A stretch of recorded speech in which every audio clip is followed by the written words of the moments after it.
Ladies and gentlemen, welcome once again. I hope you're doing great. I've been asked on the comment section on previous videos what my graphic settings were. So I thought it would be a good idea to make a short video on it. We're going to be diving into what settings I use and also my assistant options on Microsoft Flight Simulator. If you're enjoying the content so far, don't forget to hit the like button, subscribe and comment on the video. It always helps out the channel. While you're at it, go ahead and join our Discord server as well. It's available to everyone, so there's no reason not to join it. Without further ado, let's get right into the video. Graphic settings can be a controversial topic. Everybody has their own opinions on what works and what doesn't, and some people just kind of use the preset, either low, medium, high, ultra, and they're fine with it. However, I like to fine-tune my experience even though I have some good specs. I'm running a RTX 3080, Ryzen 7 5800 X3D, and I think it's 32 gigs of RAM, 3200 megahertz of speed. I think it's in the comment section below anyways. I always keep it on my description of my videos. But anyways, even though I could, I don't really put everything up in the ultra. I found extensive reading on Reddit posts and general Googling that some settings don't really give you a graphical advantage that kind of makes it worth it for the performance loss. So to minimize that, and kind of because I'm addicted to having some good FPS, I kind of lowered the settings, some settings. So let's take a look at what I do. Just remember that even though I'm using this type of quality and it works for me, it might not work for you. It really depends on your system. So just keep that in mind. So starting from the top, you can already see that I use VSync. Okay, it's well, it could be strange for some people, but for me it makes sense, right? I use a 1080p screen with 60 Hz refresh rate. I'm aiming to get 60 frames in Microsoft Flight Simulator. I don't want anything more than that or anything less than that.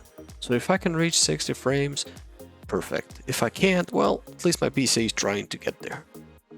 I keep VSync on, I keep my frames locked to 60 frames.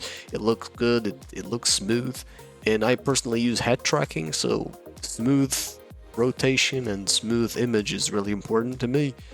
Now all the other settings are pretty much default, so the DirectX version that I use DirectX 11.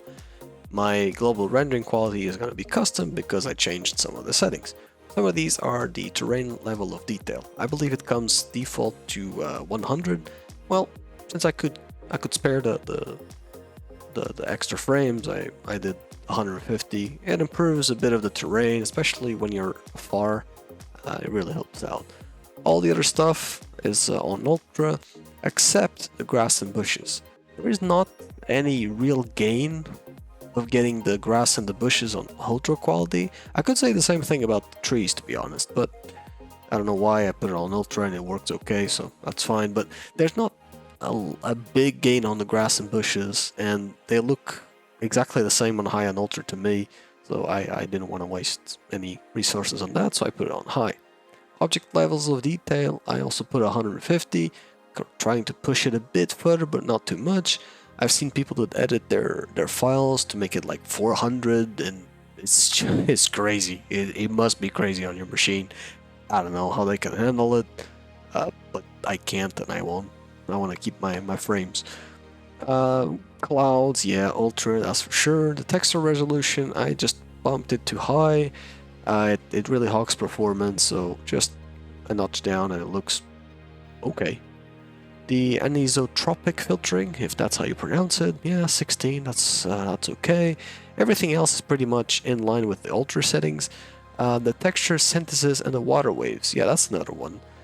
It didn't make sense to have it on ultra. It has a bit of an impact from what I've read, so if you're struggling with those extra frames, just go ahead and put it to high. It'll most likely help, I don't know, by like 3, 5, 7 FPS at most, not too much. The shadow maps and the terrain shadows, I believe I've changed this in the past as well because of performance.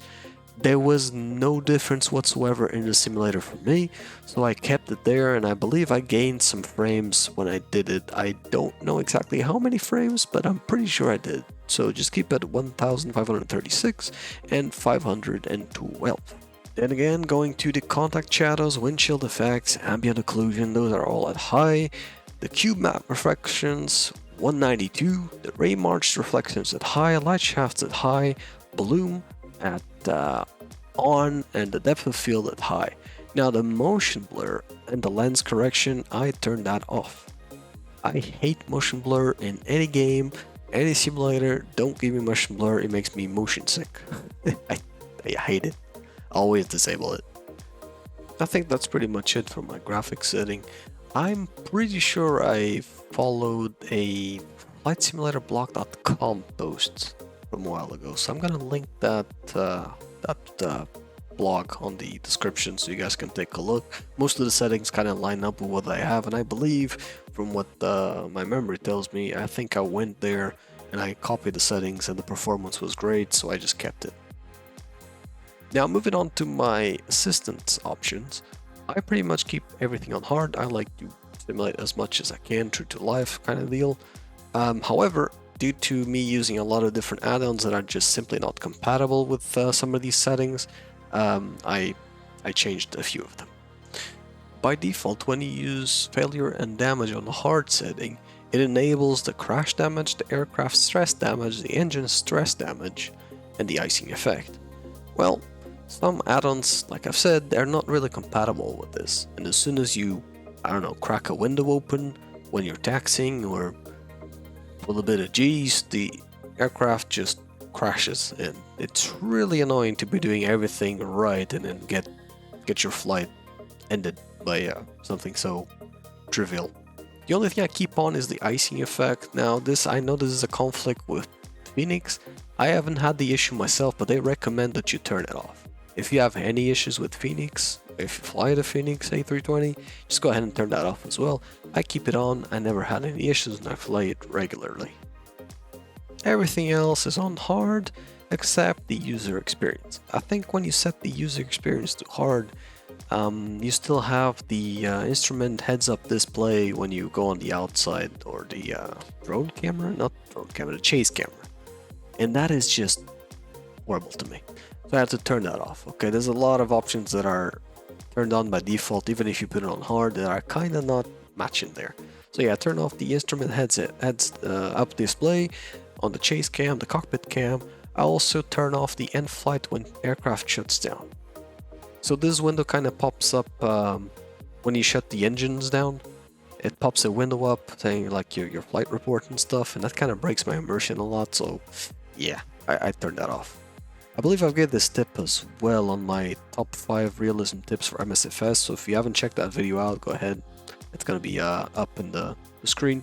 So go ahead and click that and take a look and enjoy. So yeah, I think that's pretty much it. These are going to be my settings for 2024. I've had them for the whole year of 2023.